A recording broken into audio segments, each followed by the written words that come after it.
RR மேட்ச்சில் CSK batting ரொம்ப சொதப்புறனால பவுலிங்கை யாரும் அவ்வளோவா கண்டுக்கல. ஆனால் பவுலிங் வந்து ரொம்ப எக்ஸ்போஸ் ஆகிருக்கு. ஃபஸ்ட்டு மேட்ச்சு பவர் பிளேக்காகவே நம்பி எடுக்கப்பட்ட மேட் என்ட்ரி வந்து ரன்ஸை வாரி வழங்கினார். கலீல் அகமது நல்லா போட்டாலும் அன்சுல் கம்போஜ் போட்டு நல்லா விக்கெட் எடுத்தாலுமே நம்ம பவர் பிளேயில் ப்ரீமியம் பவுலராக நம்ம கன்சிடர் பண்ணுறது மேட் என்ட்ரியை. ஆனால் அவர் ரன்ஸ் வந்து லீக் பண்ணுறது வந்து பெரிய மைனஸாக இருக்குது. அவர் இதே கண்டினியூ பண்ணாருன்னா டீமுக்கு பெரும் தலைவலியாக இருக்கும். ஏன்னா டெத்தில் வந்து ஏற்கனவே நமக்கு வந்து இல்லீஸ் போனதுனால யார் பவுலிங் போடுவாங்கன்னு இன்னும் தலைவலியாகவே இருக்குது.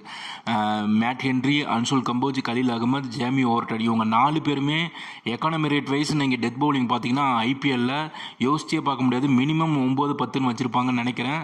இதில் சில பேர் வந்து நம்ம இன்னும் அப்ளை பண்ணியே பார்க்கல. அன்சுல் கம்போஜ் வந்து போன தடவை ஐபிஎல்லில் டெத் பவுலிங்லேயும் போடல. இது ஒரு பக்கம்னா நூர் அகமது வந்து கன்சிஸ்டன்சியாக போட மாட்டேங்கிறாரு. 2-3 மேட்ச் சூப்பராக போகிறாரு. அதே சமயம் மற்ற 2 மேட்ச் வந்து ஓவரால் ரொம்ப ஆவரேஜான பர்ஃபார்மன்ஸ் கொடுக்கறனால அதுவும் ஒரு தரவழியாக இருக்குது.